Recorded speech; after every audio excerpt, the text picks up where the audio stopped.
So our next speaker is Randy Berry. He's the chair and John A. Daver Professor of Electrical and Computer Engineering at Northwestern University in Chicago area. Prior to joining Northwestern, he received his PhD from MIT in electrical engineering and computer science. His research interests include wireless communications and networking, spectrum sharing, and network economics. He is currently serving as the research director for SpectrumX, so we're joined today by one more person from the leadership of the center. And he's also on the steering committee, or the steering committee chair, thank you kindly, for IEEE DICE-PAN, which is one of our flagship conferences to publish research. All right, so with that, Randy, thanks for joining us, and please take it away. Thank you, Maria, and glad to be here virtually. I don't think I've ever given a virtual talk at 3 different locations simultaneously. So this will be fun. So to start out with, so everyone is there, get your phones out. And what I would like to do to start off is to try to learn a little bit about you. And so you should see a QR code or a URL at the top, and this talk is about spectrum economics. And so the first question, I just wanted to get a sense of, for the students listening, how much economics do you know? So let me take a second and let you do that.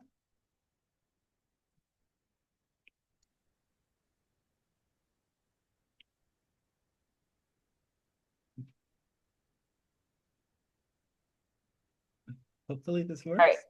Yep. I think it is. We're either typing or trying to scan the QR code, but okay. Just a moment. Randall Berry 360. All right. Getting some responses, I see. I'll let it go for another second or two.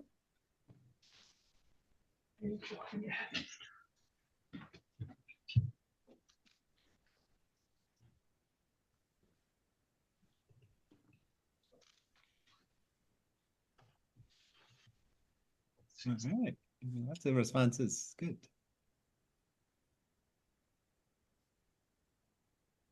That's a good number. Let's see. Hopefully. All right. This is what I would. So we do have one. Looks like we have one econ minor or major in the audience. So hopefully, I mean, what my plan today is to present this at a pretty basic level. So I'm sort of happy how this poll turned out. And hopefully, even if you have a lot of background in economics, I think you'll get something out of this in thinking about economics and spectrum. So great.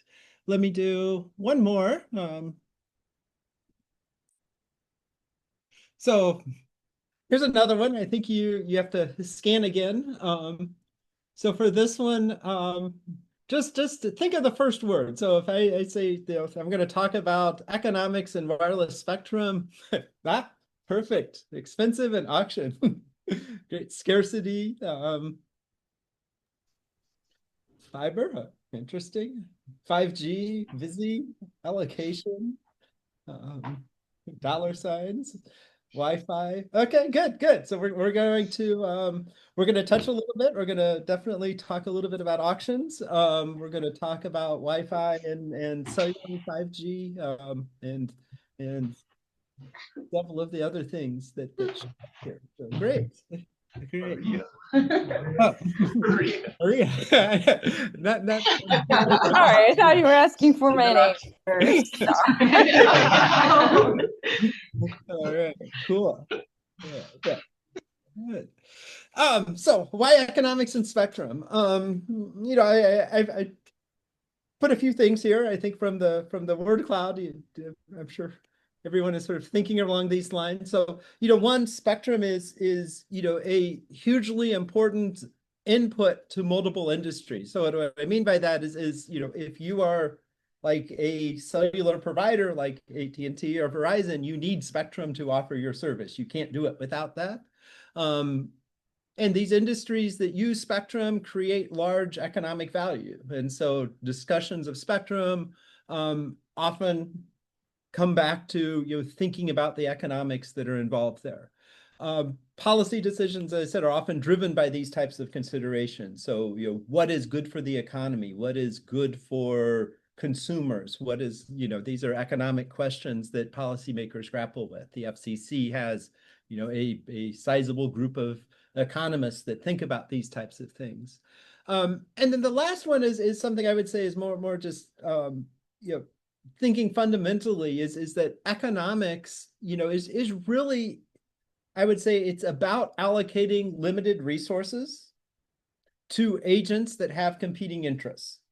And that fits Spectrum perfectly, right? Spectrum is a limited resource. You have different agents that want to use that. So an agent here, again, might be a company, might be an individual, might be a government agency. So lots of things that you've been hearing about over the last several days. These are all competing interests that, want some part of the spectrum to do whatever they want to do with it, right? Sometimes it's not always about, you would think economics, it's not always about making money, but it's about providing some kind of social benefit. And economics, thinks about how to deal with those types of problems. So let me start off with a basic problem.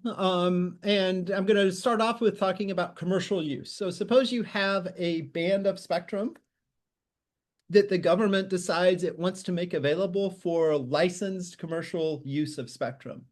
So I think you've heard about this. You've heard about cellular, for example. So when we think about the big cellular carriers, they often get commercially available licensed spectrum to use. And so the question here is how should they decide which firm gets a license or which firms get licenses when a new band becomes available? And there have been a variety of approaches to this type of question that have been studied over the years. And this is a rough timeline. So before 1982, licenses for commercial use of spectrum were given out primarily through what was called a comparative hearing. So this was a process that the FCC would run, different entities that wanted a license. So pre-1982, I would say that the major focus here was on broadcast licenses for like TV, radio, would go before the FCC and essentially make a case for why they should get that license as opposed to someone else.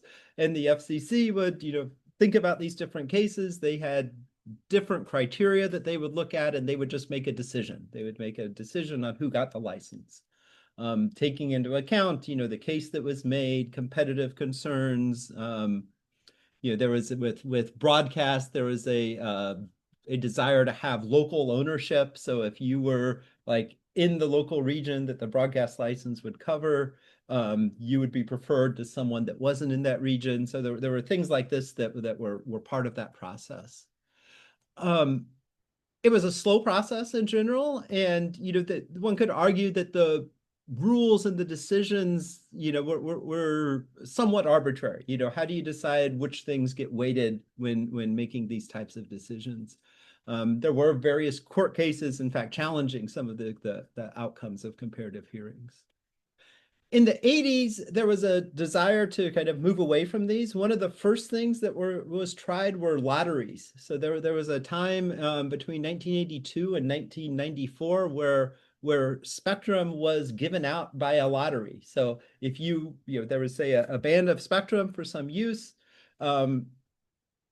entities could register, say that they wanted that, and then one of them would get picked at random. That was, it reduced some of the burden of comparative hearings, but it introduced its own problems. One of the problems there was that basically speculators would come in and fill out applications to get spectrum in these lotteries with the hope of being able to then resell whatever spectrum they got at a profit. So they were essentially trying to flip spectrum, right? And that was considered sort of undesirable, right? That it was, adding its own friction to the process of getting the spectrum to the companies that really wanted it and needed it.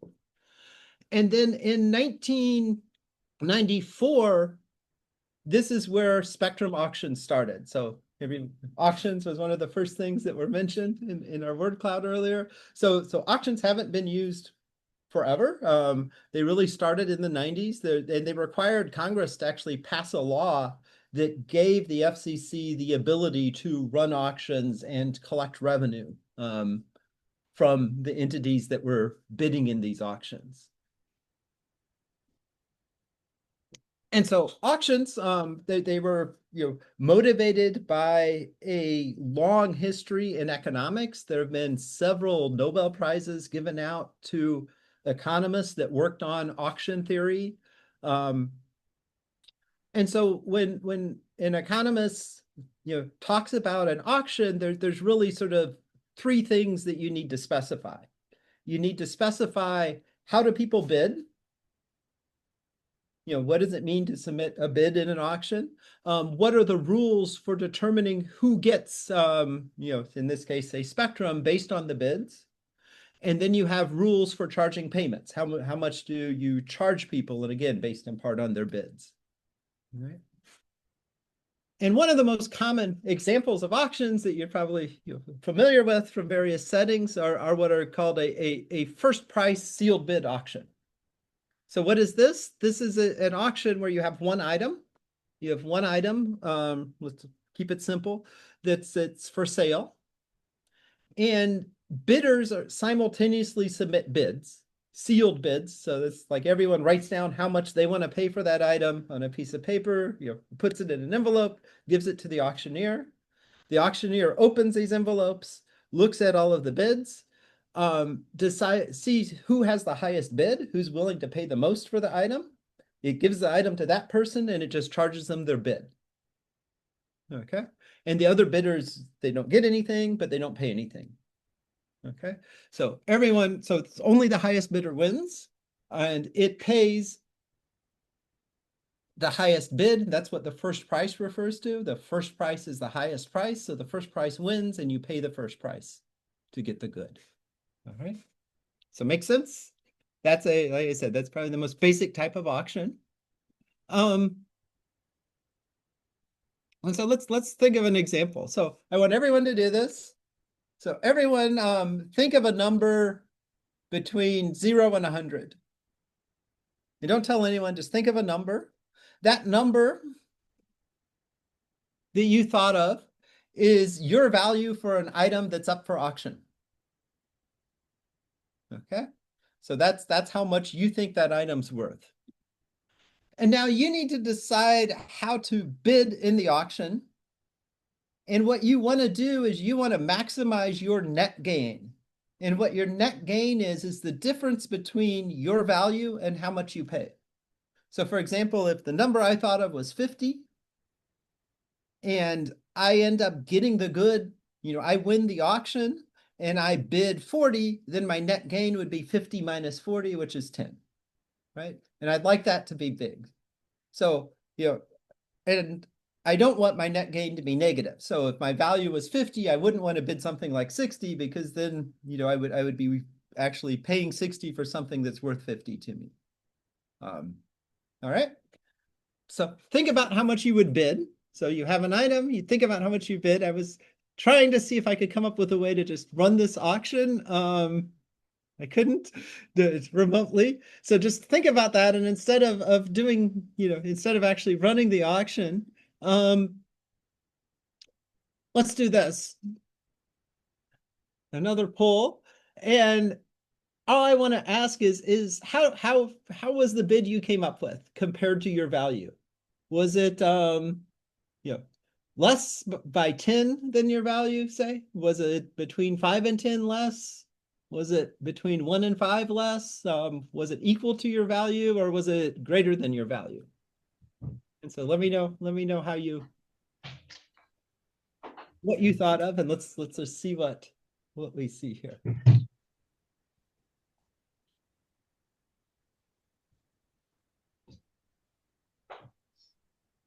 All right. 35. That's a decent number. Okay, let's see. So we're doing experimental economics. All right. Okay, good. So it looks like the majority was 10 or less than your value. Some were between 5 and 10 less. Some people bid something greater than their value, so that you're actually going to turn out with a negative payoff if you would have won. But interesting. Good. So hopefully what this illustrated going through here, and I think by looking at this, you see it as well, is that it's not obvious how to bid, right? Bidding in a first price auction is challenging. It's challenging in part because you have to anticipate what your opponents are bidding as well as your own bid, right? For example, if there were just two people in this auction and say one of them had a value of 80 and the only other bidder had a value of 30, and I'm the 80 bidder and I know the other person has a value of 30, then I should bid something like 31, assuming that, let's say that I just can bid unit numbers, then I know I'm going to win and I'm going to have to pay only 31, assuming that the other bidder is never going to bid greater than their value. And so that would give me the most money, right? So then I would bid significantly less than my value. On the other hand, if I'm not sure what the other bidder's value is, I have to think about, I have to reason about that uncertainty when I decide on what to bid. But in general, in first price auctions, bidders shade their bid, which is what a majority of you did. So they bid something a little bit lower. And how to optimally do that depends on things like what do they believe the other bidders' values are. Okay. Now, next I'm going to talk about, so if you haven't seen auctions, this might seem strange. I'm going to talk about another type of auction that's called a second price or a victory auction. A victory auction is essentially the same type of auction as the first price, except for the payment is different. So in a second price auction, the highest bidder wins the item again, but they pay the second highest bid. Right? So they don't pay what they bid what the second, whoever was next is how much they bid. And again, other bidders pay nothing. And so this one I won't do a poll, but think for a second before I go, if you haven't seen this before, think about how you would bid in a second price auction. I'll give you a second to think about that.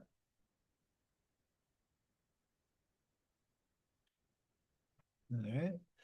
And I'll tell you that here is sort of the way that econ theory tells you should bid in a second price auction. And so the claim is in a second price auction, a bidder can never do strictly better than if they simply bid their own value, regardless of what other bidders do. So this is what's called a dominant strategy. So it's our weakly dominant strategy, if I wanted to be precise. So bidding your value is sort of the right thing to do in a second price auction. And so you might know, well, why is that the case?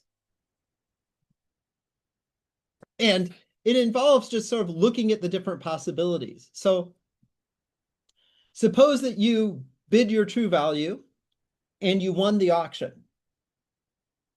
Well, then, and so then you get a payoff. I wrote this here is your value V minus P, which is the second highest price or second highest bid. So you get some payoff and it's greater than 0, right? Because you bid your true value, you won, so the second highest bid has to be lower than your value. And so your payoff has to be greater than 0, right? Now, if you increased your bid, well, you were already the highest bid because you won. So increasing your bid just means you still win, but you still would pay the same amount because the second highest bid doesn't change. So you can't increase your bid and improve your payoff. That's what I mean by, so you're no better off. On the other hand, you could also lower your bid. Well, if you lower your bid and you're still the highest bid, then again, you still get the same payoff. And if you lower it enough, then you lose and your payoff becomes zero. And so you don't want to lower your bid. You don't want to raise your bid if you were winning. But then you also have to look at and say, well, what if I was losing the auction? Would I ever want to change? And you can go through the same thought process and you could say, well, if I was losing the auction, the only way things are going to change is if I increase my bid. But if I increase my bid enough to win, then it has to be that the price that I would pay, the second, which is now the previously was the winning price, is now the second highest price. That has to be greater than my value because I was losing initially. And so I'm going to end up paying more than I value the item, which is negative. And so I wouldn't want to do that either. Right? So in all of these cases, bidding your value is the best you can do. You can't improve by changing your bid. All right. And so this is a nice property. This is something that in auction theory is referred to as incentive compatibility. So a first price auction doesn't have this. As we saw, in general, you don't want to bid your true value, but in a second price auction, you do want to bid your true value. So it's said to be an incentive compatible auction. So why is this? So what was the difference? Or the difference in these two is that the price in the second price auction was didn't depend on your bid. And by taking that element out of the price, it doesn't give you an incentive to shade your bid anymore. Because as we just saw, it's not going to change how much you pay. Right. And that's why you shade your bid in the first price auction, because you're trying to get the item by paying less. All right. So why is this a nice property? Here's two reasons. One, it makes life easy for a bidder.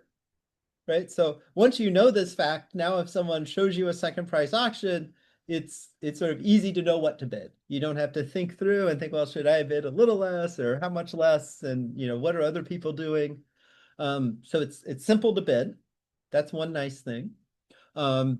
It doesn't require you to think about how rational or other bidders are. And it also is nice if you are the person running the auction, because now you learn the true values of the item. So if you give it to the person with the highest bid, you're giving it to the person that values it the most. And from a economic efficiency point of view, that's what you'd like to do often, right? If you're trying to maximize the overall efficiency of the economy, you want to give an item to the entity that values it the most. And so second price auctions facilitate that as well.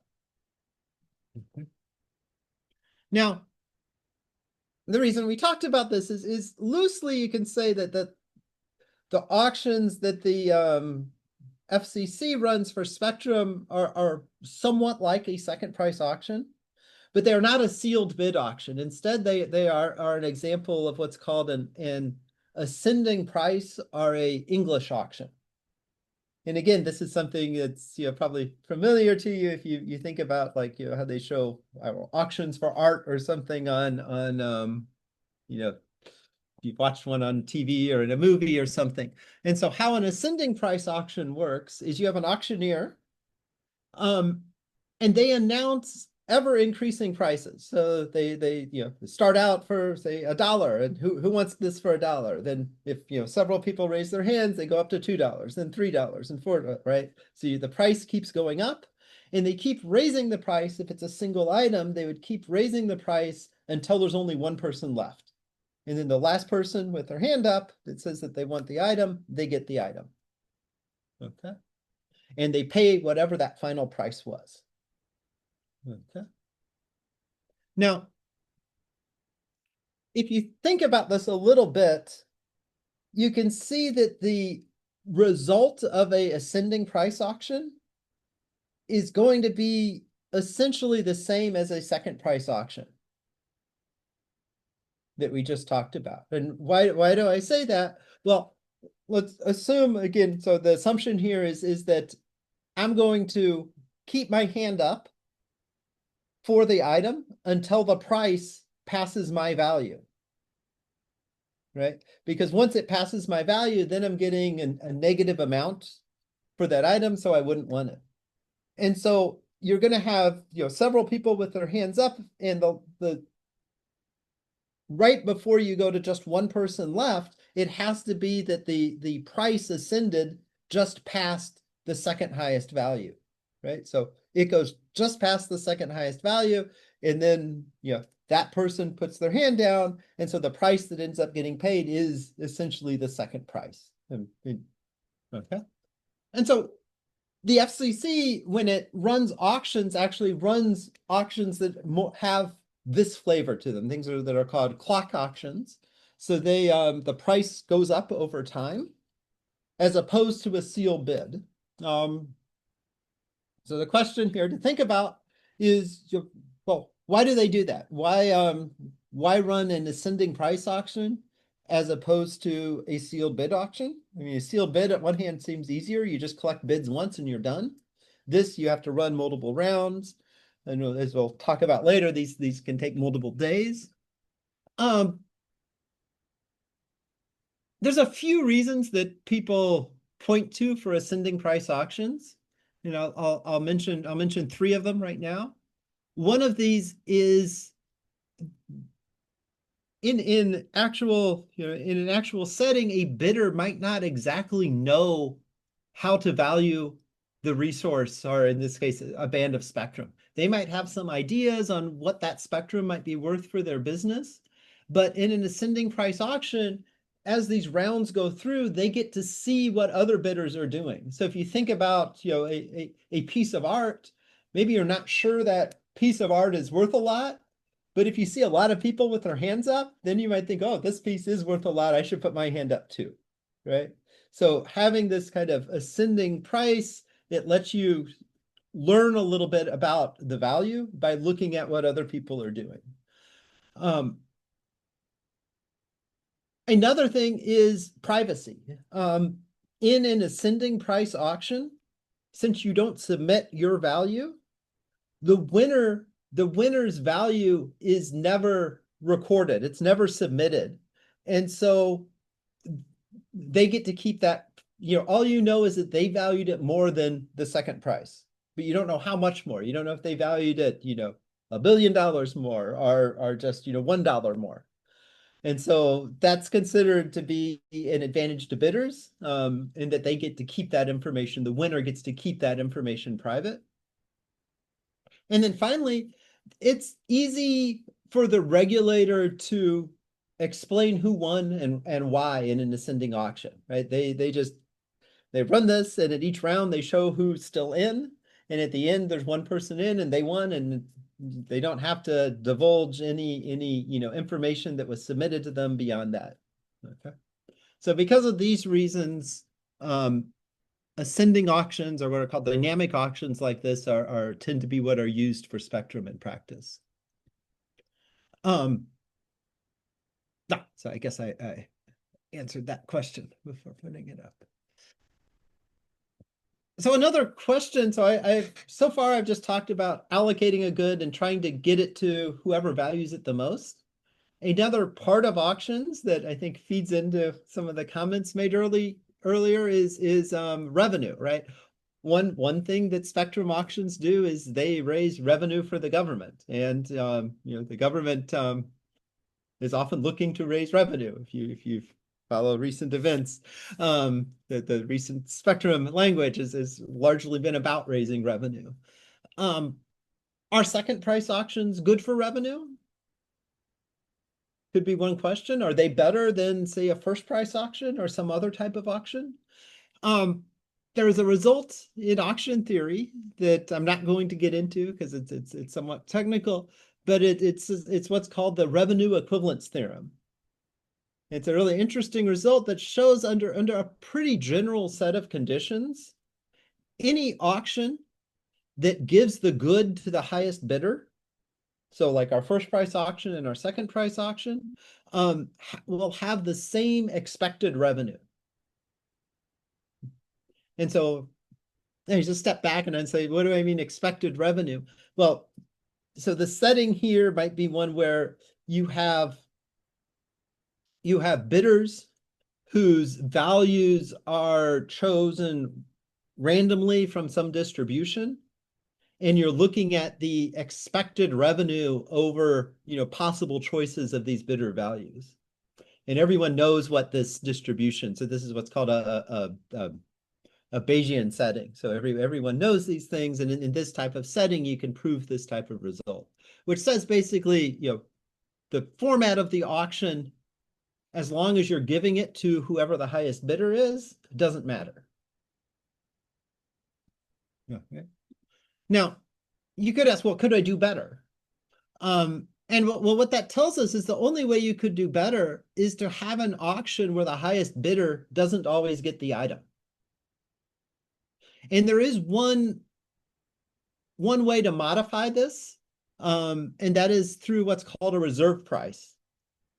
And this is, so what is a reserve price? So here's a second price auction with a reserve price. We set some value, say, again, say some object, and we say we're not going to sell it for less than $100. And if you win and the second highest price was less than 100, you have to pay 100. Okay, so that no longer always gives the item to the highest bidder, because the highest bidder's bid could be less than the reserve price. Okay, so we change the auction rules so that we don't always give out the item, but when we give it out, we put a threshold on how much, a lower bound on how much the winner has to pay.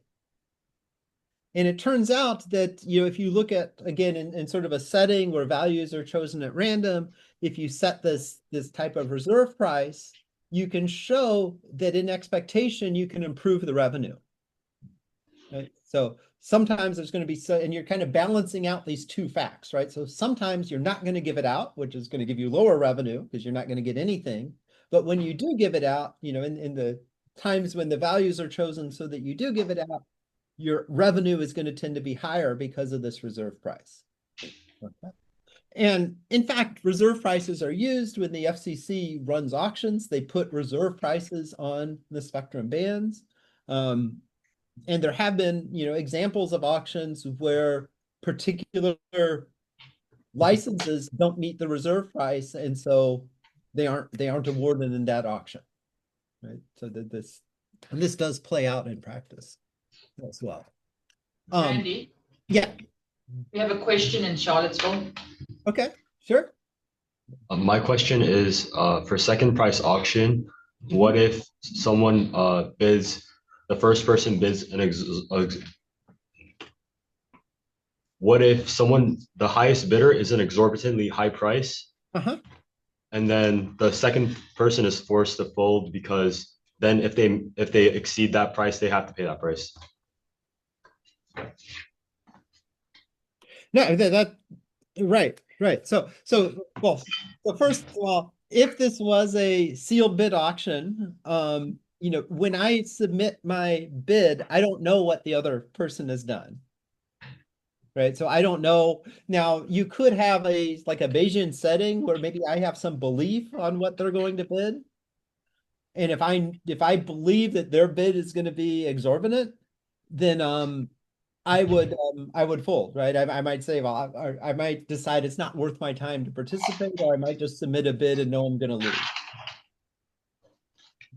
Now, if you had a setting without a reserve price like that, and the second bidder, says, it's not worth my time to participate, then the first bidder would get the item for zero cost, because the second highest bid would be nothing if no one else participated. And that's another reason why reserve prices, can help you raise revenue, because they avoid that kind of situation. Did that answer? Yeah, I didn't realize it was a sealed bid auction for a second. Now, we have another question. Yeah. We have another question, sorry.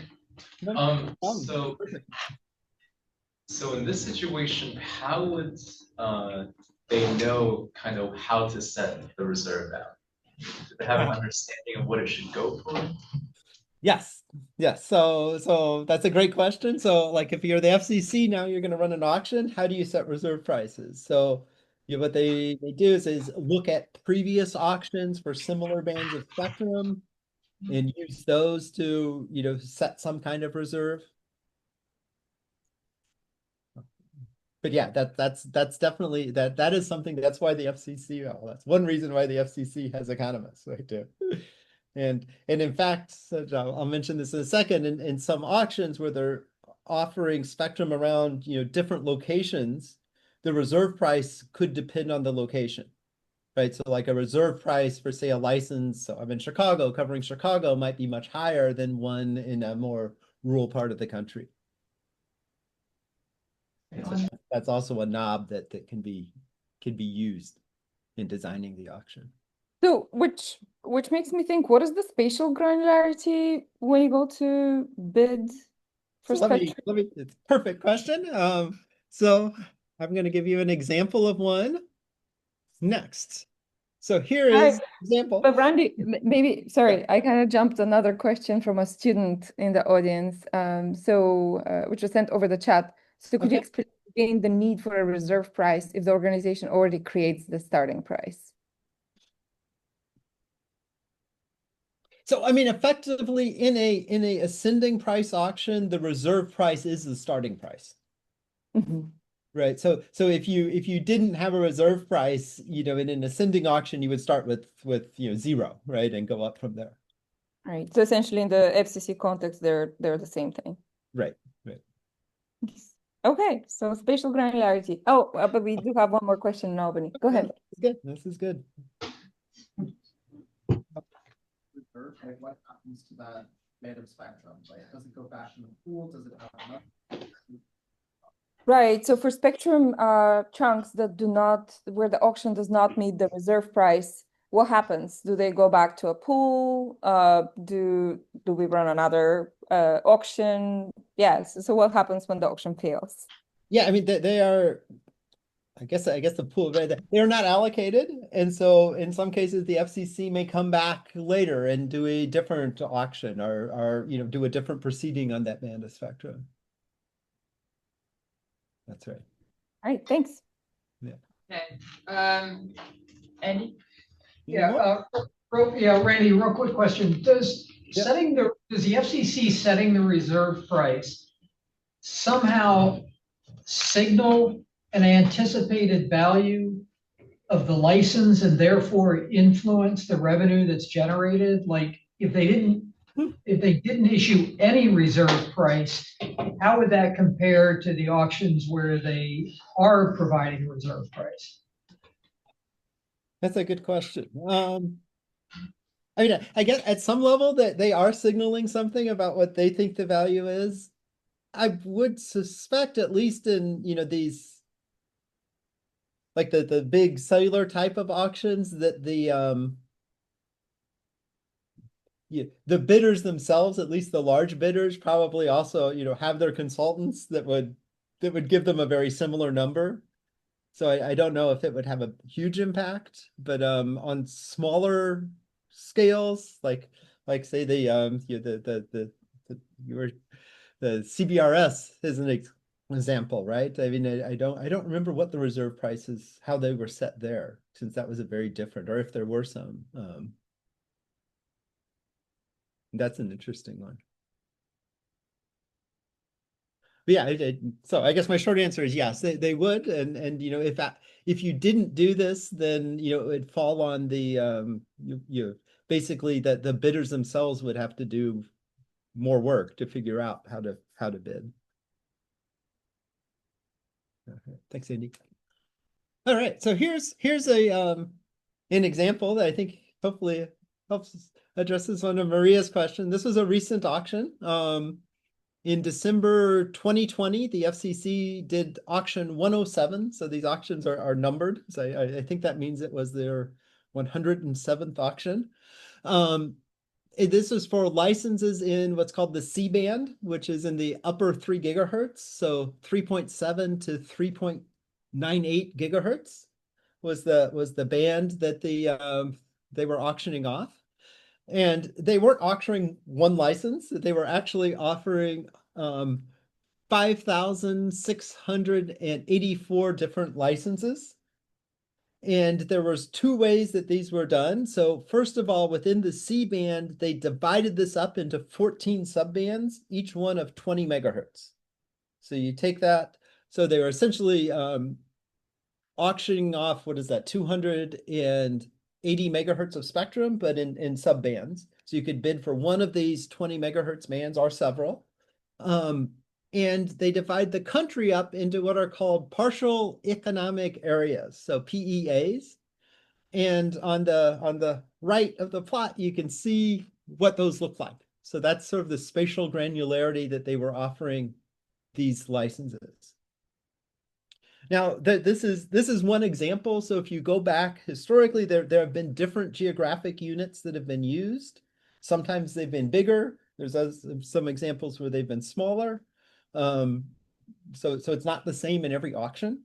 That's another thing that the FCC sort of decides before they run an auction is what are the rules? What are we auctioning? What are the goods, right? Are they 20 megahertz channels? Are they, what is the economic, or what is the geographic areas that we're going to use? And so here it was an auction for, again, this 5,000 plus different items. And here's a little bit. It was, as I said, an ascending clock auction is how this is referred to. And how this clock auction works is it has rounds, and roughly each round is a business day. So the FCC announces a price. People in a round, they point to what licenses they want. Okay. So it'd be 20 megahertz. So then the number of 20, and here how it worked is within each PEA, they would say how many 20 megahertz channels they want. They in the initial phase of the auction, they didn't say, I want this subband or this subband. I just say, I want, some number of these. And if the demand exceeds the supply, the price is raised in the next round. And then this auction stops when the demand is not greater than the supply in all of the PEAs. And if in a given PEA, it doesn't necessarily stop at the same time in every PEA, right? So once this occurs in a given PEA, that part of the auction stops. There's another there's another phase of this that I didn't include here, where after the auction is done, then they go through another allocation process for everyone that bid in a given PEA to decide which one of the subbands or which ones of the subbands they get. So there's sort of two parts to this. This took 97 rounds to complete. So if you think about a round is a day, so this is roughly like 3 months to run one of these auctions. So these are not not instantaneous. They take a lot of time. When it finished, all the licenses were sold, and it raised over $80 billion in revenue from selling these licenses, which is a staggering amount of money. So a couple of comments on this before going on. So why did these things take so long? Is one question you might ask. And part of that is essentially, in each day that a firm is bidding, they have to do some analysis, some preparation to decide on what to bid based on, what the prices are, what other people are bidding, what they're seeing in the auction. So it's not, they do some analysis sort of day by day to figure out where their bids are going to go. And that takes time. So that's why, this isn't like, every minute the price changes. The price also, I didn't include it here, but the price, it goes up in increments that are defined before the auction starts. So you sort of know how much the price is going to increase day by day until the auction finishes. All right. Any questions on? But, essentially at its heart, this idea of an ascending English auction with a reserve price is really what's going on here. It's just going on at, a much bigger scale with some tweaks and stuff as part of it. What kind of areas tend to take the longest time to complete? Is it downtown? I believe it tends to be the metro areas that also get the highest price. Mhm. Right. Yeah. And some of the more rural areas complete a lot earlier. I didn't include a graph of that, but you can find some. So another neat thing, if you're interested in auctions and interested in some of this stuff, the FCC has a great webpage. That you can go to and look at pretty much any of their auctions, and you can download the bidding history. You can see the bids in each round. You can see, you know, who won by PEA. So there's a massive amount of data there. And if anyone here is, you know, interested in doing sort of more you know, data-driven work on auctions, there's a lot out there that's publicly available. I'll mention that too. I did want to show a couple of things so that I think are interesting. And this kind of connects a little bit to Maria's question. So this is showing the prices at the end of the auction, or actually over rounds. So the x-axis here is the round of the auction. And the price here, a way that's typically used when people are talking about auction prices and things in this spectrum space, is the price per megahertz pop. So what that means is you take a given PEA, you take how much the closing price for that was, you divide it by, you know, 20, since these are 20 megahertz licenses, and then you divide it by the population of that PEA.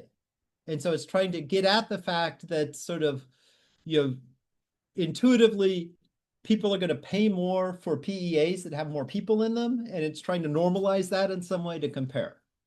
But as you can see, that normalization isn't perfect. And so what this is showing, the way that these are numbered is based on the population.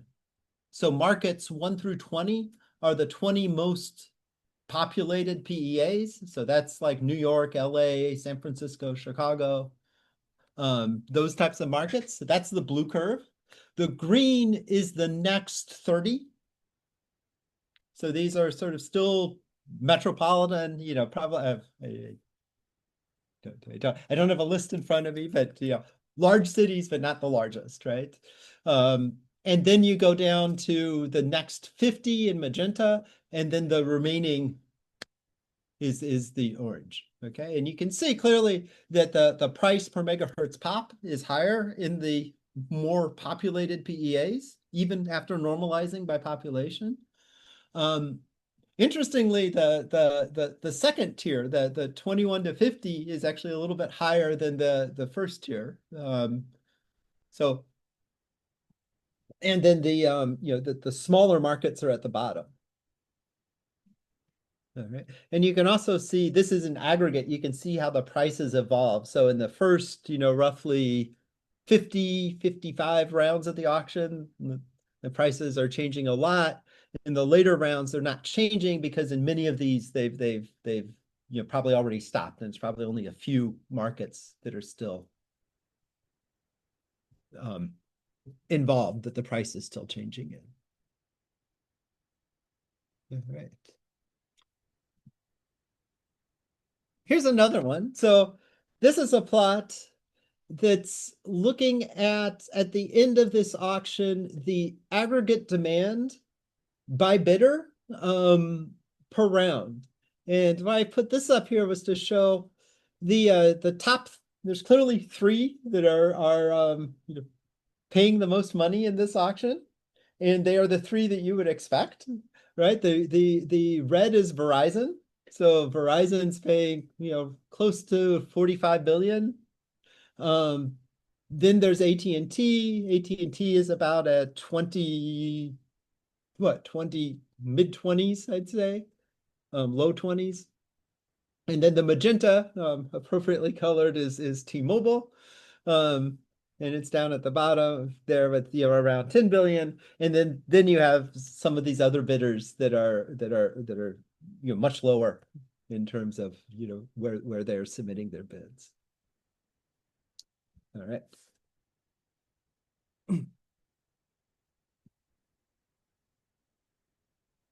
And so I wanted to use that as a segue into a different topic. So we've been talking about auctions. Next, I want to talk a little bit about market concentration, which is another sort of economic issue related to spectrum. And so the outcome of this was, as I showed you, most of the spectrum and most of the payments went to the top 3 cellular companies in the US. That's AT&T, Verizon, and T-Mobile. And these companies own a majority of the licensed flexible use spectrum that's used for cellular. So the plot that you see here is showing that the C-band in red. So Verizon got the most spectrum in the C-band. And then you can see AT&T and T-Mobile. And you can also see, if you look at these plots, why T-Mobile perhaps wasn't bidding as aggressively, because if you take out the red, T-Mobile was much better positioned with its mid and high band spectrum compared to the other 2 carriers. So it didn't have as much of a need for this new spectrum. And so its bids were not as high.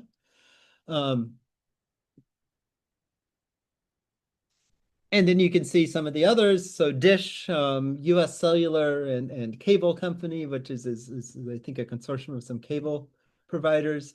And if you've been following the news, US Cellular is no longer around as a company. It is now part of T-Mobile. So the picture here would, if I updated it with that, would even be different. Would show more concentration. All right. So related to this notion of concentration, I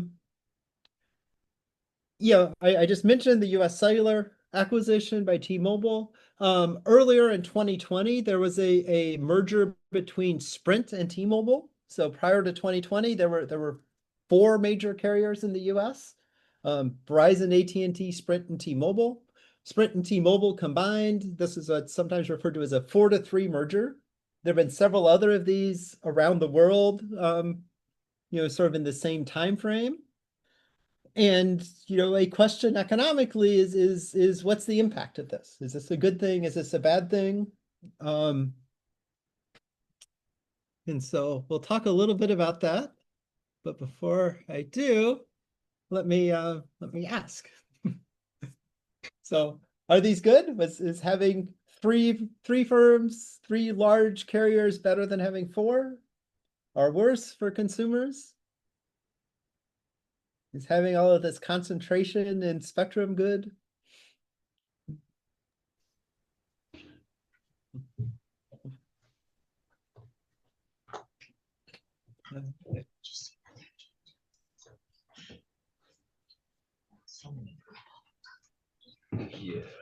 Yeah. All right, good. Let's see where we are here.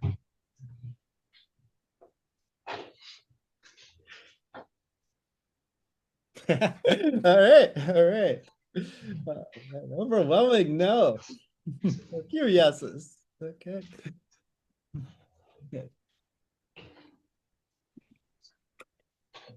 So let me step back and do a little bit of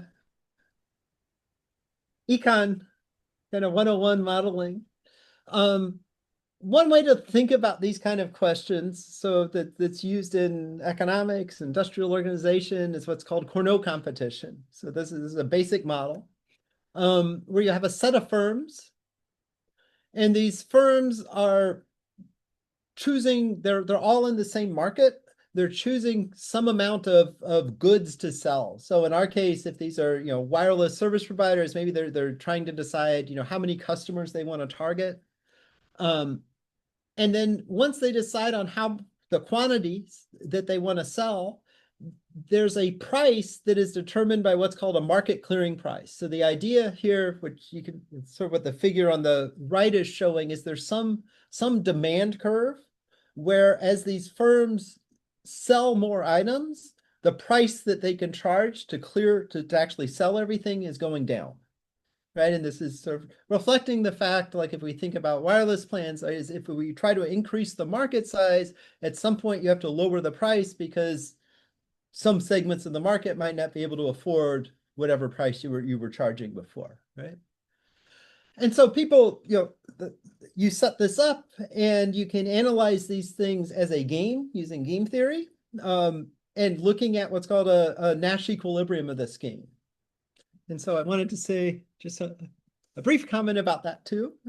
So if you're not familiar with games and Nash equilibria, it's something else I recommend learning about if you're interested in these types of things. So formally, what is a game? A game is a mathematical model where you have a set of players. In the Cournot example, the players are the firms that are competing, and they have a set of actions. So in the Cournot model, their actions are the quantity that they're selling, right?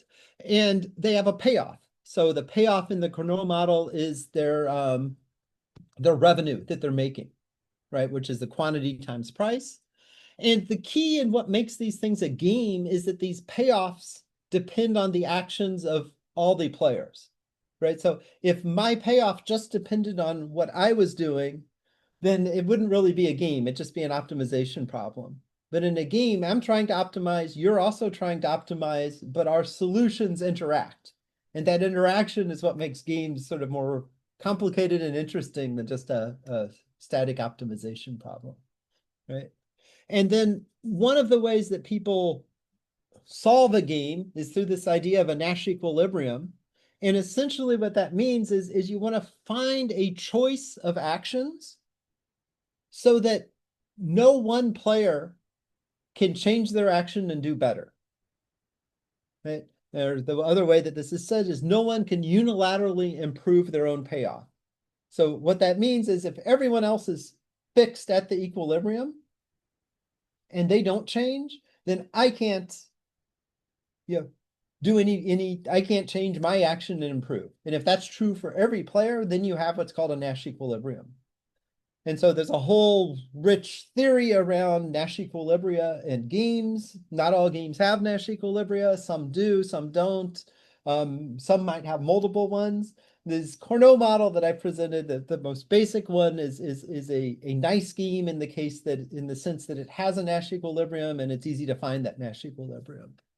And so here's a little bit more detail. You could have firms that choose quantities. Let's call these X. And a simple case is if the demand is linear, so the price they charge is just 1 minus the total quantity. And now each firm is trying to maximize their price times their quantity, so P times X. And so if you substitute in the PD here in this equation, you get a quadratic function of each firm's quantity, fixing the others. And so I want to maximize a quadratic, so I can take a derivative, set the derivative equal to 0, and that gives me basically a linear equation on how I should set my quantity. But the solution to that depends on the other firm's quantities. And so essentially what you want to do here is solve a system of linear equations simultaneously, which is basic linear algebra problem. And that gives you the equilibrium to a Cournot model. I didn't want to go through in details, but if you do that, you get an equilibrium. And you can show that in a Cournot equilibrium, as the number of firms increases, the equilibrium price decreases, and that makes consumers better off. And this is, I think, that one of the intuitions that was probably behind a lot of your answers in the previous poll, right? So as you have more competition, sort of what we all intuitively know is that competition should, make prices lower, and then consumers should be better off. All right. Now, there have been some people that have looked at Sprint T-Mobile as an example. And there is if you look at empirical evidence based on prices charged and service quality, that doesn't play out. So what that Cournot model would tell us is if we merged, we went from 4 firms to 3 firms, it should be the opposite, right? Then prices should go up, consumers should be worse off. Now, that didn't happen, at least empirically. So actually prices went down and service quality improved. So what's going on here? Well, one, explanation to part of that has to do with scale economies. So an important thing that really simple model we looked at leaves off are scale effects. And what do we mean is these are effects that benefit larger firms in a market. And in wireless, there are a number of important scale effects. And I'll mention two of them here. All right. One of them is that if you are deploying a cellular network, right, you have to deploy cellular infrastructure. And if you already have cell sites and you are adding new infrastructure to your existing sites, it's much cheaper for you than if you have to go out and acquire or lease new sites from ground zero, right? And so that means that larger firms that have more sites, have more existing infrastructure, have an advantage in building out newer infrastructure. And one of the things that one of the rationale that Sprint and T-Mobile gave in getting their merger approved was that they would enable them to actually deploy 5G faster because they could leverage these types of scale effects. Another benefit that's a little bit more technical, if you've taken a networking class, is things like statistical multiplexing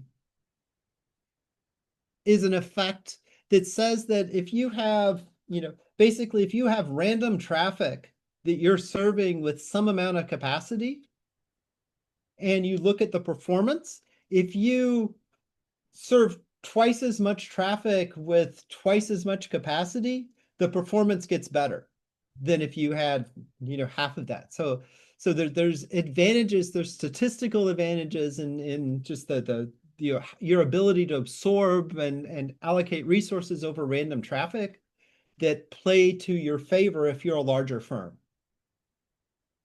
And one can enrich these types of models and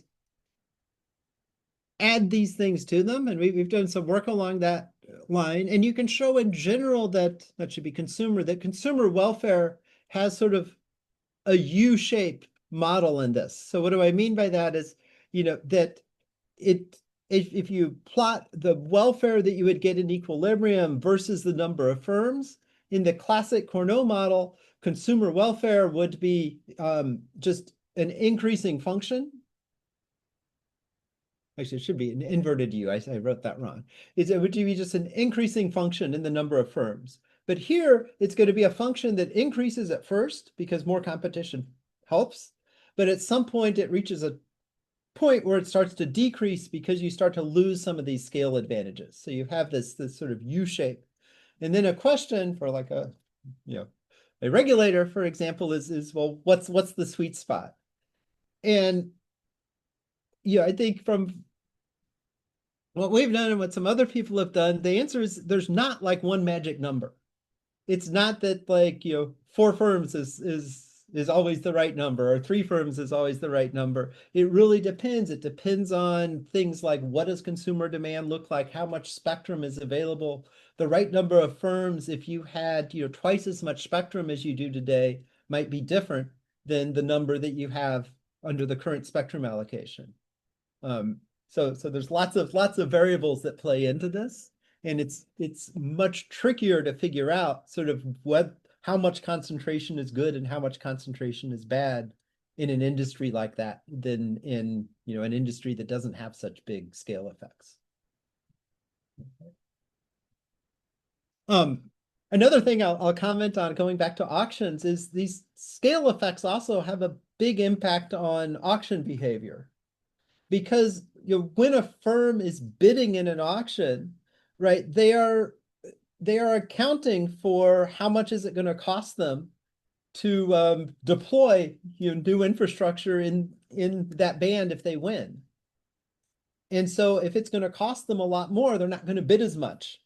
And so what sort of a corollary to what I just went through is that it makes it very difficult for new firms or for smaller firms to win an auction because they're disadvantaged in terms of these types of scale effects.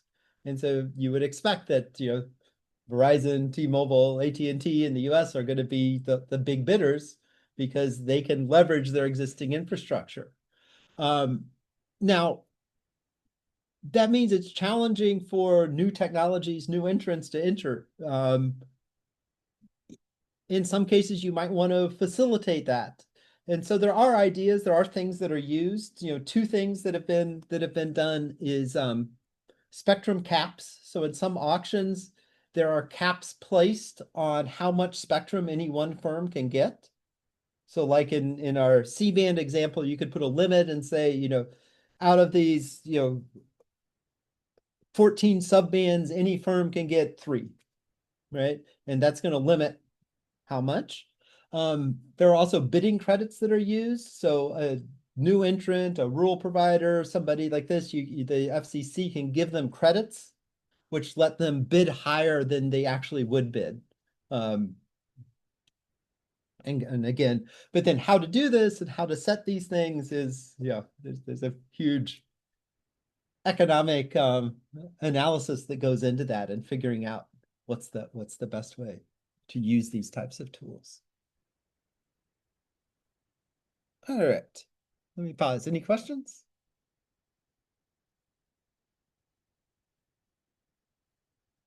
No?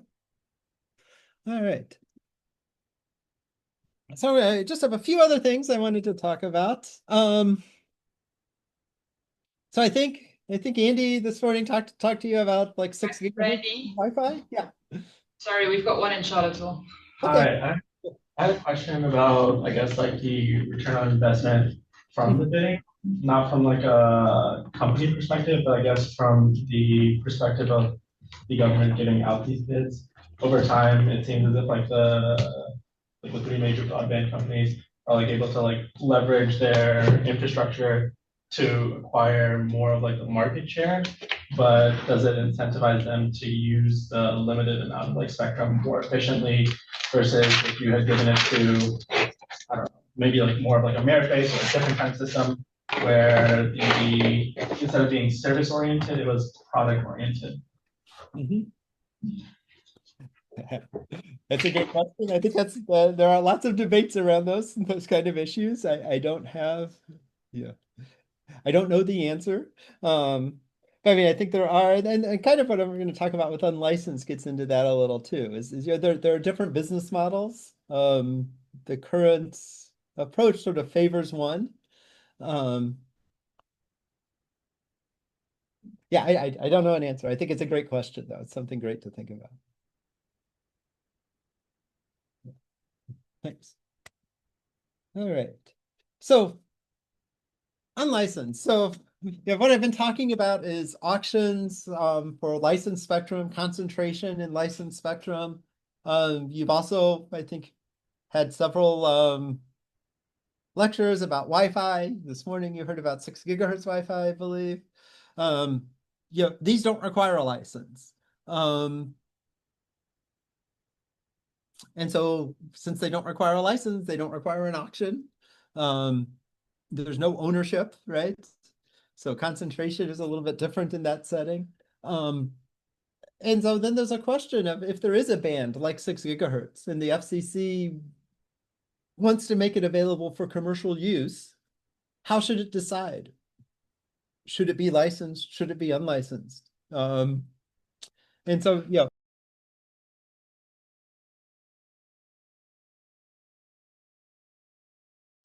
okay. Somebody muted me. All right, so let's do another Q&A here. So suppose that there was a new band. Suppose there was the FCC found, 20 megahertz of spectrum, let's say, we'll make it small, and they wanted to, make it available for commercial use, and they were deciding whether it should be licensed or unlicensed. And it's up to you. So what do you think? Should they add more unlicensed? Should they add more licensed?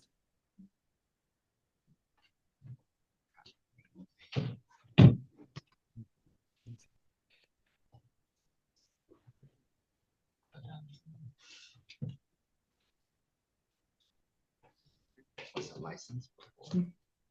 Yeah. Another, if you wanted, should there be more cellular or more Wi-Fi is another way you could ask this. All right, let's see where we are. Cheese. Ah, interesting, interesting. 16. It's a license. A little surprised there. Okay, okay, good, good. Anyone want to share, kind of what you thought, how you thought about this?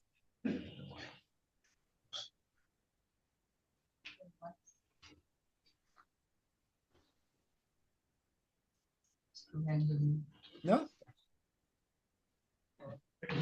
Okay, we have one volunteer. Go. One brave person. Good. And also one in Albany. I'm on Puerto Rico. Go ahead, Colin. I think personally it depends on where that new band is located next to. So it's like kind of like maybe kind of question. So it depends on what the other uses for the broadband near it is. If it's something relatively important, something that requires a little bit more importance, I think it should be regulated. I think if there's an area that's not going to be any like kind of conflict, and it's just a matter of service or something, I think it should be unregulated. Okay, good, good. Randy, there is also a comment in Albany. Okay. So like if it was something that wasn't used commercially, obvious thing, like maybe it's regulated, but if it was like he was saying like commercial or necessary, it should be something. Right. Okay. So, basically, in addition to the previous comment, basically it depends on where the spectrum is coming from. So if it was something that the hobbyists, for example, use, maybe it shouldn't be as strictly regulated. Whereas if it was, coming from the commercial side of things, maybe more regulation is necessary. Okay. All right. Good. There's also a comment from you from Puerto Rico, Randy. Sure. Oh, I can go? Yeah. Oh, well, now since listening to the other people speak, I also agree with what they said. Spectrum cannot be created. We only have our own new one. What I was first thinking was, oh, if there's a new band in Spectrum that it was created, then whoever created it will be the ownership of it, and then it will be kind of licensed to them. But since there is no way for us to create more Spectrum and then more people for a new band of Spectrum to even come apart, that means, yeah, that would just mean someone either had to have ownership and then made it variable. So I agree with other people said. Okay. Okay. All right. Good. Good thoughts. Good thoughts. Yeah, and I think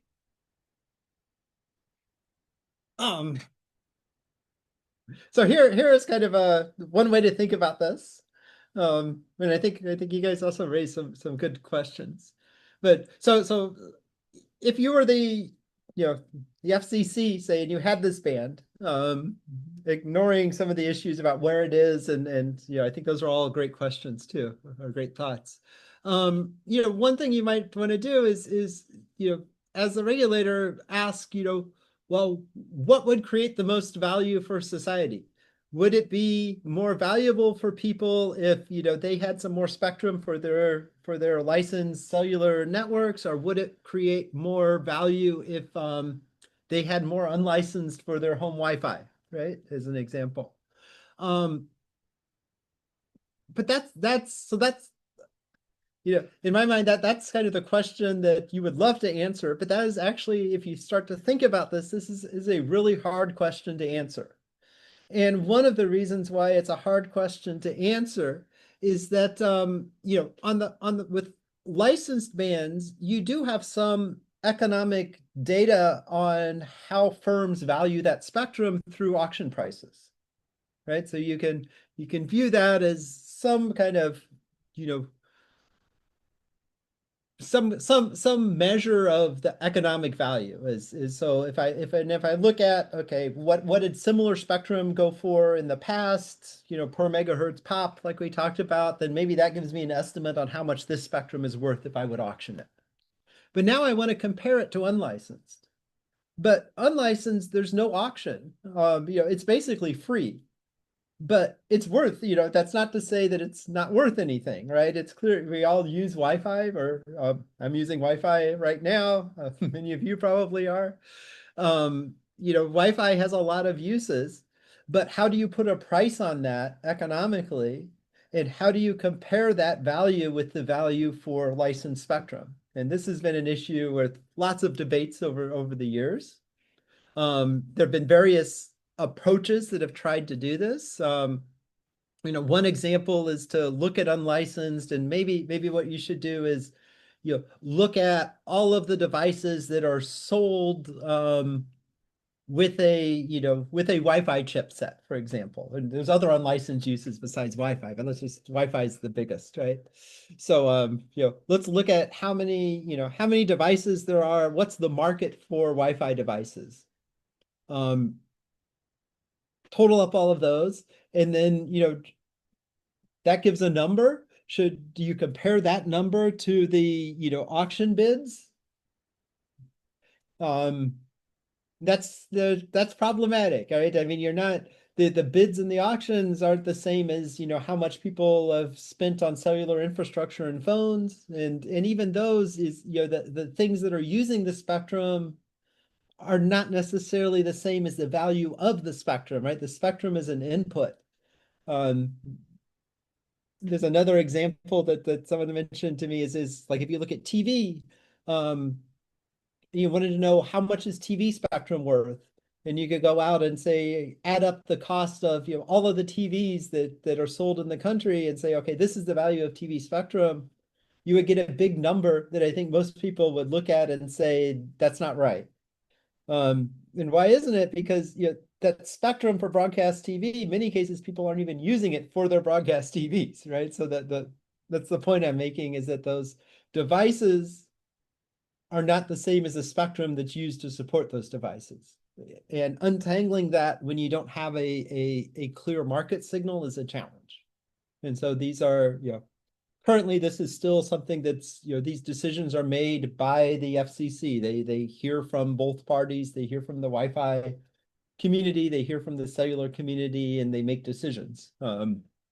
There's not an auction. There's not a market kind of mechanism that's used. There have been some proposals along those lines, but currently that's not there.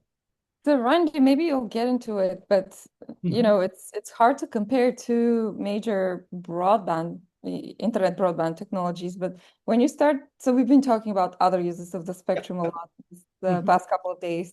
And so when you start throwing into the picture things like accurate weather prediction, which is a public good application, but how do you put a price, or like how do you even compare that?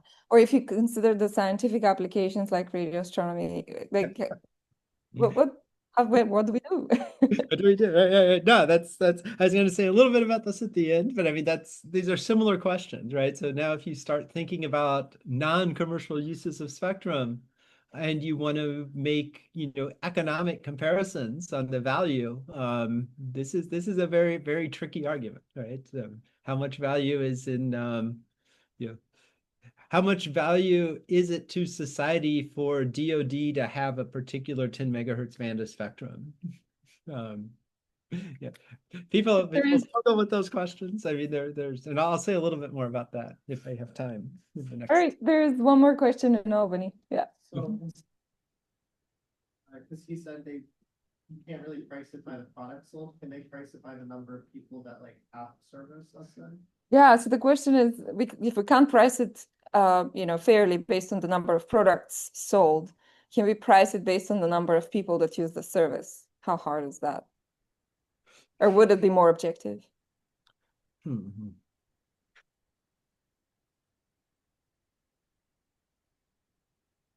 You could definitely, I don't know how to, I guess that the challenge here is you want to put a value on it to compare it to cellular, right? And so do you look at how many people use Wi-Fi, how many people use cellular, how many hours, a day they use it? Because I think most people probably use both. But is that even fair? Because, yeah, in some cases you could use one or the other, right? It's an interesting idea, but as I said, it's these things are challenging. Thanks. Yeah, a couple other things about this. So, one argument for license spectrum that is often made is that, why do we license it? Is it gives a firm rights that protect their investment, right? So, and in the cellular case, if I'm going to deploy, all of this expensive cellular infrastructure, I want to make sure that, once I deploy it, that somebody else isn't going to set up and cause, interference that degrades the quality of my network. Okay, so that's an argument for licenses. On the other hand, with unlicensed, like Wi-Fi, you don't have that protection, and yet, there's lots of Wi-Fi deployments. It's widely used. We use Wi-Fi all over the place. Why is this, right? So is this an argument that says we don't need licenses? Something to think about. I'll give you a second, but then let me just answer that. So I'll give you one answer. I don't think it's the entire answer. One answer about why unlicensed works well without having that type of protection is that it's a relatively low power technology. And oftentimes it's, even deployed indoors in someone's residence, right? So why is that important? Well, it means that the potential interferers are much smaller. They're much more localized, right? So if you are in a house where your neighbors are pretty far away from you, the amount of Wi-Fi interference that you're going to get from anyone outside of your house is relatively small, and you don't need like a license to. Your home ownership kind of does that for you, right? And so in a lot of cases, I think the fact that it's low power and localized helps it work well without a license. While cellular, you're trying to get one of the reasons for cellular is to have coverage everywhere. And so then you want licenses to protect you if you're trying to build out wide area coverage.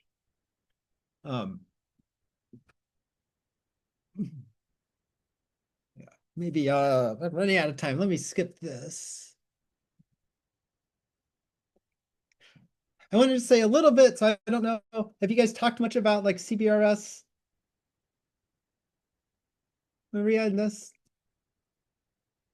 So just a little bit to introduce that it allows spectrum sharing between mobile broadband technologies and DoD.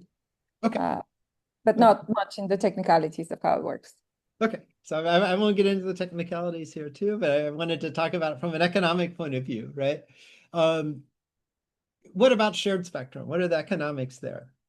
And one of the reasons, so economically, to share spectrum, say with DoD, as opposed to clearing it, right? As opposed to like moving DoD out of the band and just auctioning it off as exclusive use spectrum, is that clearing it could be expensive, and it could be expensive in two ways, right? There's they call it the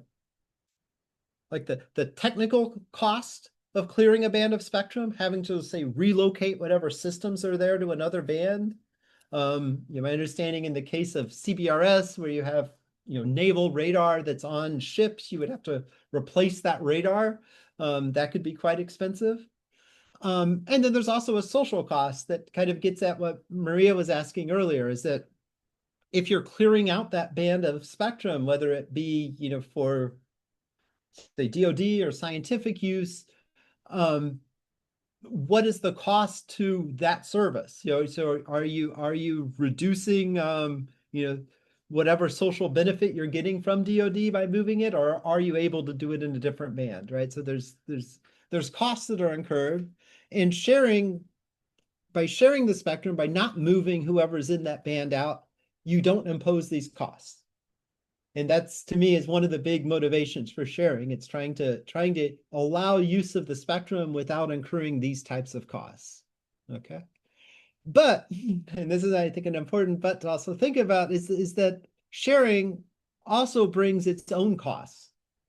And these things have to be balanced. It's not that sharing is free. And one of the important costs is what economists refer to as opportunity costs. And so what do I mean there is that there is, if you didn't clear a band, if you did clear the band, there would be some benefit you get. And by not clearing it, you're not getting that full benefit. And that's a cost. That's the opportunity cost you're giving up by not choosing that opportunity. And in general, those types of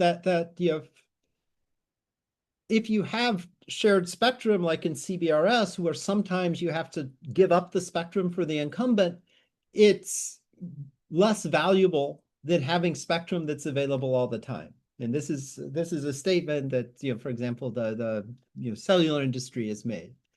And it could also require lower power limits, which might lower the value of the spectrum, because with lower power limits, you have to spend more money to deploy, though it's not entirely clear that that has to be true, right? You could share with higher power in some cases.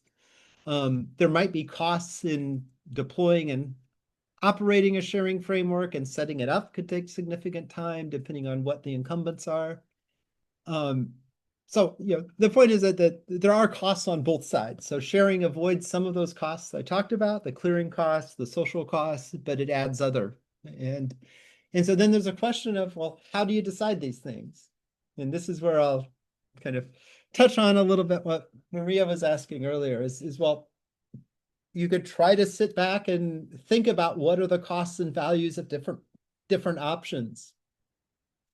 There was a proposal that the NTIA put forward in their national spectrum strategy that was about doing this. It was about trying to come up with a model to determine costs and values for different options and use that to make these kind of decisions about whether a band should be shared, whether it should be cleared, how it should be used. We've done some work on that. It's a very tricky topic. There's lots of things to consider. There's things like, substitutes are important. So, if you move something, or if you didn't do something in a band of spectrum, could you do it somewhere else? Is there a good substitute? And how much would it cost to use that substitute? As an example, if you have a point-to-point microwave link, could you move that and replace it with a fiber? Right? That fiber could be a substitute for the microwave link, but there's a cost at, deploying the fiber. Another recent proposal that's interesting here is what was called a dual track auction. So it was imagining running two auctions in parallel, one for shared spectrum and one for cleared, where people could bid for either option, and then you would make a decision based on whether the auction price for the cleared minus the clearing cost was greater than the cost for sharing. Of course, you need to be able to calculate a clearing cost there too, which is a challenge. And then something some of my colleagues in SpectrumX have worked on a bit is what are called overlay rights. And so what an overlay right is essentially giving an entrant the right to bargain with an incumbent. And that bargaining might involve paying the incumbent to move out of the band, or paying the incumbent to not use the band in certain ways so the entrant can use it better. And so it's sort of delegating this decision to an entrant and an incumbent through maybe auctioning off an overlay right. And this has been done in some examples in the past. All right, I think I'm about out of time, so let me just skip to here. So we talked about a few different economic aspects of spectrum. Hopefully you found them interesting. We talked about auctions. We talked about market concentration. We talked about these economic issues between licensed and unlicensed, or between sharing or clearing spectrum, and how to think about these things. There are many other issues in this space.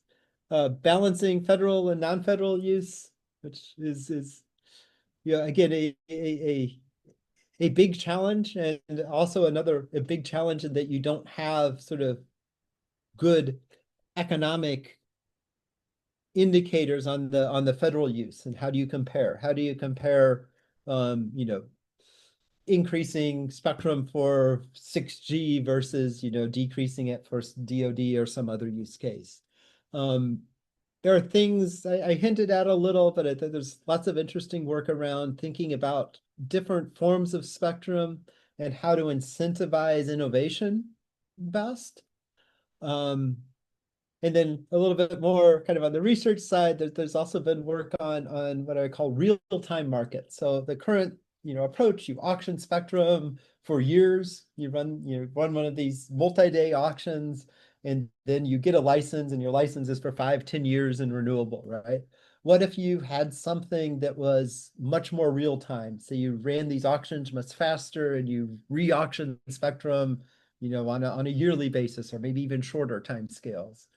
How would that work? Is that a good idea? Would that create, room for more innovation or other uses of spectrum than what we see today? So I'll stop there, and I guess I can take questions. I know it's lunchtime, so.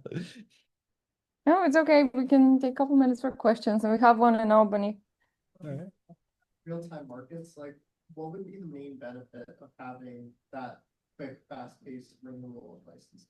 Right. So with regards to the real-time markets or shorter time span markets, what would be the benefit of having a quicker renewal turnaround or quicker renewal process? So one thing people have talked about is well, if you had demand that's fluctuating, then you wouldn't necessarily. So now basically you buy spectrum based on sort of your anticipated demand over the next 10 years, right? So if you had something more real time, you could perhaps make these decisions based on your current demand, and then if you need more in the next year or whatever, you could go and acquire the spectrum then. Okay, thanks. But there's challenges to doing that type of approach.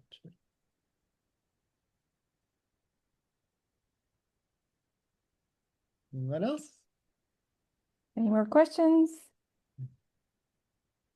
from the Zoomers? SpectrumX Summer School. One here, Maria. I had a question. We talked about a lot of like these broadband companies want to push more power through for like their signals, or they want like less regulations. Who does that necessarily hurt? Because it seems like they're incentivized to try and I guess innovate when it comes down to like their signal strength. It doesn't seem like a company that would be hurt, and I don't know who would be hurt if they had a higher signal strength. It doesn't seem like they're incentivized to have like better shielding or like better like basically controlling for noise or anything like that. So let me repeat, see if I got what you're saying. So you're asking about companies that want to increase their power? Yeah, I guess like or create like more like destructive like signals, so they want less regulations. So there's going to be creating more interference. I just don't know whose toes it's going to be stepping on. And obviously they're incentivized to do it because it provides for a better service or maybe cheaper service on their end. But it hurts somebody, but I don't really see if they have any incentivization to have like a better quality product on their end because they might not. Mm-hmm. So I think there's a couple of things there, right? I mean, there's definitely there are regulations around safety and things that limit power levels to some. There are other approaches where power levels are lower, where they could safely be increased. I guess there I think you're right. And from a firm's point of view, especially in more rural areas, having higher power lets you deploy your infrastructure for coverage at a lower price, right? Because if I have a higher power, it's going to have a longer range, and so I need less infrastructure to cover a given area. That's one of the big motivations for wanting higher power in some bands. The downside of that, I guess, is if it is like a shared band or something, is that if I'm transmitting higher power, other people in that band are going to see more interference. So it kind of goes like when I was talking about Wi-Fi. Well, if it's low power and it's in my home, I don't have to worry so much about, people, 3 or 4 houses down, what they're doing. But now if that power level went much higher, then the interference issues start to become much more challenging, right? But on the other hand, if it's like a band of spectrum, I think the license area, if it's licensed and the license areas are large, that's less of a concern. And then you can always have rules around, what you can do at the outside of the area where you're licensed, right? So you can transmit at high power, but not so that it creates too much interference to a neighboring license. And those types of things are part of the rules. Does that make sense? Yes. Yeah.